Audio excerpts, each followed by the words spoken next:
faith and fear are the same thing. Same exact thing. The only difference is, where is it directed? Faith. Got to have faith. Without faith, it's impossible to please God. God can't do nothing without faith, because you have to believe that what He's going to do,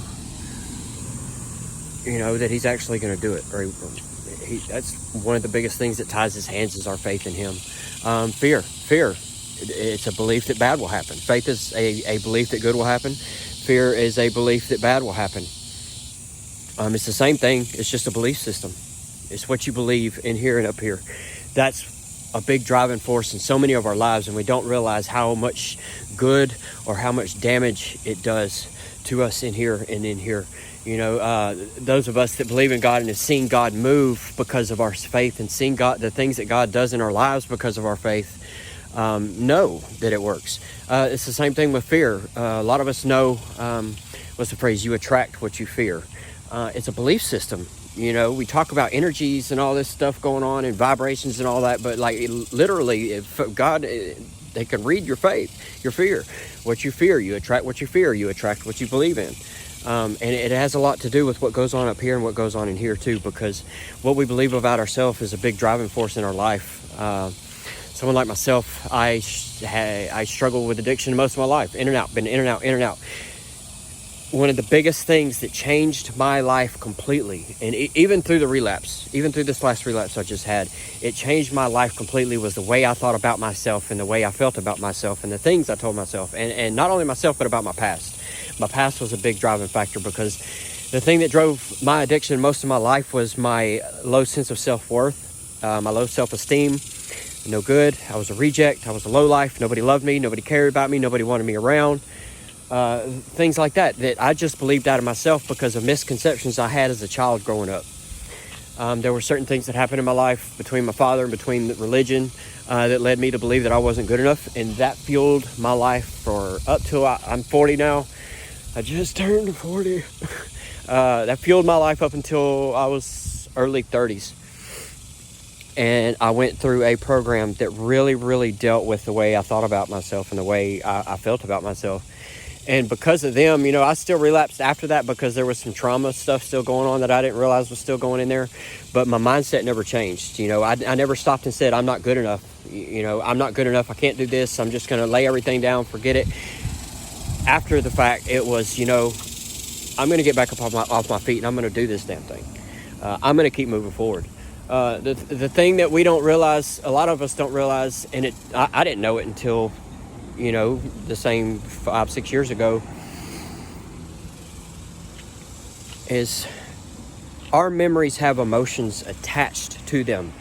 If you can look up Dr. Caroline Leaf, she is a Christian neurobiologist. They found it. They found the scientific proof. It's 100% proven, and you can prove it yourself sitting right there.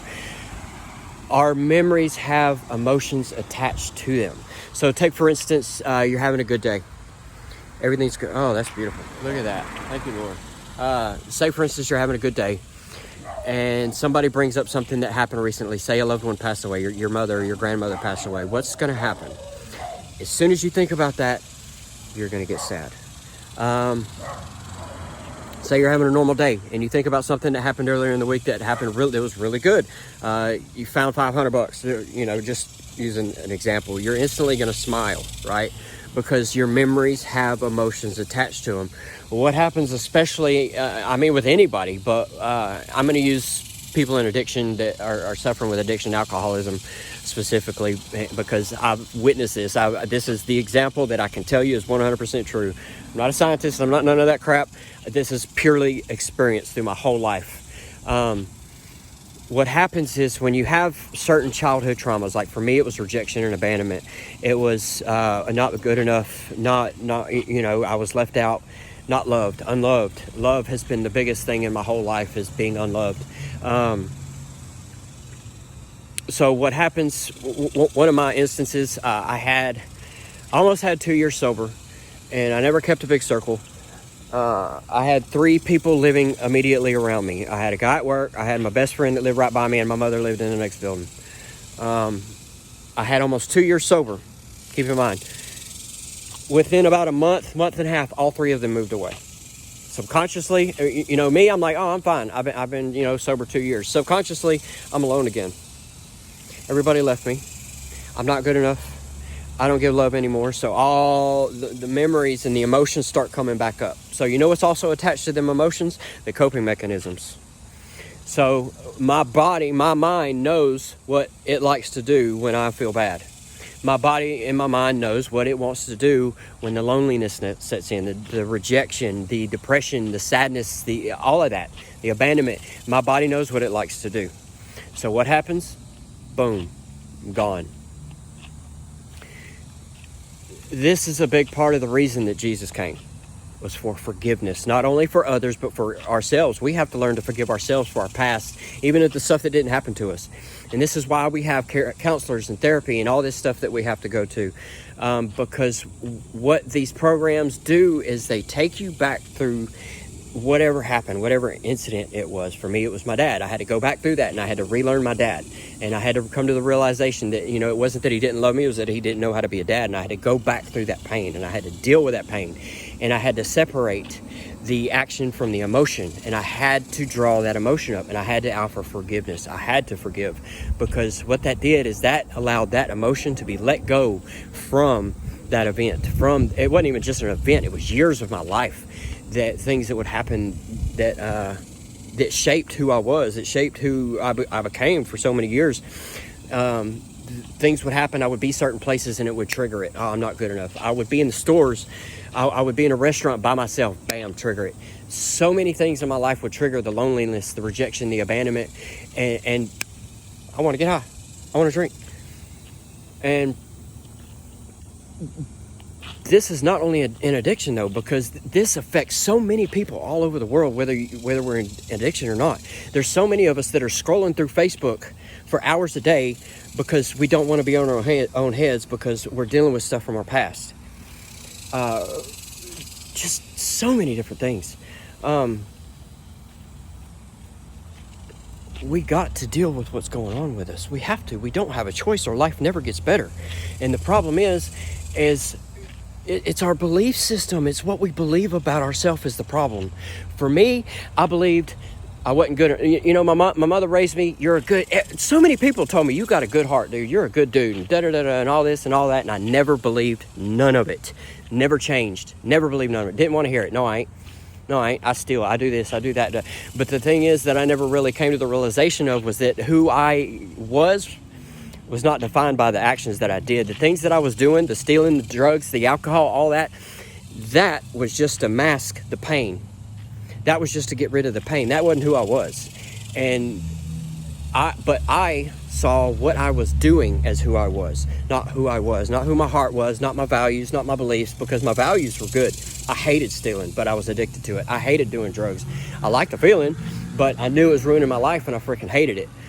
So many things that I defined myself by. I defined myself as a drug addict. I don't know more, but I defined that as who I was, not what I did. And over the past several years, 5-6 years ago, there were some amazing people that God put in my life that really helped me to define who I was, and not by my heart, by my characteristics, by my values, and not by what I was doing. And even here recently, God's really dealt so much with all of that, because the problem is like I can believe stuff like I don't deserve love, or let's just say the addiction thing, I'm an addict. But that's just what I do to cover the pain. That's not who I am. And God really had to deal with that, because the problem is when things get harder, when I get sad and depressed, what's the first thing I'm going to start believing again? I'm an addict. So what's the first thing I'm going to go and do again? Back into addiction. That's pretty much what happened with my most recent relapse. That's what happened. There was a certain chain of events. I made a couple of mistakes. Some things happened. Financially, it was my fault. And did good for a couple months. And towards the end, right before my relapse, what set in was, you're a failure. You're a failure. you're no good. You failed your family. You failed yourself. And I couldn't take it no more. I could not take it. It was like the rejection, the failure, all that came back in. And you know what happened? My body said, hey, you're a failure. Hey, you know how to get rid of that feeling of failure? I do. Let's go do it. Bam, gone. But if I would have held on to the fact that I wasn't a failure, that yes, I made a mistake, but I could have stood up, fixed the mistake, and kept walking forward, none of that would have ever happened. And that happens to so many of us in so many of our lives. We tend to go back into our past and we define ourselves by a past that does not exist anymore. It's gone. There's nothing I can do about any of my mistakes. Absolutely nothing. Except for say I'm sorry. There's nothing I can do about it. But I can't go to the past. I can't change the past. I can't fix the past. I can't do none of that. But I can change what I do today and tomorrow and the day after. Because if I continue to throw the past over my shoulder, then the past will keep following me. And it will stay the same, or it will get worse, or it just won't. I got to let go of the past. I had to let go of the mindsets that I'm not good enough, that I'm not lovable, that I got abandoned. And I had to let go of all that. And because of that, that's why I'm standing here still sober today. Thank God. Because of my mindset. Because I know it's possible. I've looked at the 2 years that I had sober. I looked at the almost 3 years I had sober. I looked at all that, and I know it's possible. And that's not possible if I don't believe the right things about myself. So I can either fear. I have a choice each and every day. I can either fear who I was and keep carrying that person with me on my shoulder, and I can keep operating that fear, and I can keep attracting the stuff that fear brings into my life, the pain, the heartache, the trauma, the drugs, the alcohol, the whatever. That's my choice. And that's what I believe. But I don't today. Thank God. Thank you, God, for the work that you've done in me, because today I choose faith. I choose to believe what God said about me, not what anybody else thinks, not what I think about my past, not none of that, because I choose to make change. I choose to believe what God said about me. I'm not perfect. I've made, oh my God, the mistakes I've made, the screw ups my whole life, the people I've hurt. But in the things that I've done doesn't change the fact that I think I'm a fairly good dude. I try to believe that. But if I constantly sit here and tell myself I'm a piece of trash, I'm a piece of junk, I'm not worthy, I'm not good enough, this and this and this and that and that and that, guess what I'm going to do? Here in a couple of days, I'm going to be back out here on the streets on a brand new town that I just moved to stay sober. And it doesn't matter where I move. If I drag the same old mindset with me, it's going to go with me wherever I go. Now, yes, I'm glad I moved. Yes, people, places, things, all that good stuff. I'm glad I got away from there because of the memories, just the stuff I know about that place, golly. But my main point is the whole thing is there's a lot of us. I'm seeing a lot of people. I saw a buddy of mine yesterday, man.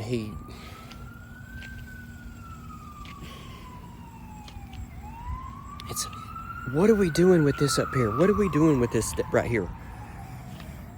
Because I can move to Timbuktu, where there ain't no drugs, where I don't know nobody, none of that. But if I still feel the same way about myself up here, guess where I'm going to be? I'm going to go find some alcohol. I believe, yeah, you better believe it. Because it's not so much the outside surroundings that have anything to do with addiction. It's up here. It's up here. I do believe I am free. I will not call myself an addict or an alcoholic. I'm not judging anybody that does, but I will never call myself that again, because I do believe that life and death are in the power of the tongue, and what you speak, you will sow what you reap. And I just can't fathom why people continually to perpetually speak a curse over their own lives of alcoholism and addiction. And I know we identify and stuff like that, and I respect that and I understand that. And that's your decision. I'm talking about my personal decision. I will never speak over my own life that I'm an addict ever again. I am free because Jesus set me free, for one. And for one, like, I know what goes on up here. And I know if I continue to, every time I go to meet somebody or every time I go to meet and I speak a curse over my life of addiction, guess what? Where's it going to go? Nowhere. It's going to stay there the rest of my life. What do you believe in? Think about what you're believing. Do you believe you're good enough or not? Do you believe that you're worthy of love or not? I believe I am. I know I'm not perfect. I know I'm not great. I know I'm not this great person. But I do still believe I'm worthy of love and able to give love, and love all the people around me. I'm in a house of 7 other guys that I love the hell out of, because they're just awesome dudes. They're good dudes, good solid guys, and I love them. They're great. I'm grateful for them. We got to deal with this, man. We got to deal with this up here, because this is what's destroying us. The alcohol ain't destroying us. The drugs and the alcohol aren't the problem. It's our belief system about ourselves. I'm sorry, y'all. I know. Our belief system is what is destroying us. The drugs and the alcohol are not the problem. And if you think they are, please come talk to me. Talk to somebody. The drugs and the alcohol are not the problem. They are the medication for the problem. The problem is there's people like you and me and all of us out here that hate ourselves, that hate our past, that hate who we are. And we're so tired of hating ourselves. And the drugs and the alcohol is the only thing that makes us feel better. That makes us forget for 5 minutes, 10 minutes, a couple hours a day. So that's what we turn to, because that's the only relief we have. We got to start dealing with this. Mental health is a real freaking thing, people. It's a real problem in this nation. I think many of us know that. And these pills they're popping us isn't dealing. It ain't doing the healing. It's covering. It's masking. We got to do some real healing amongst our friends and our family.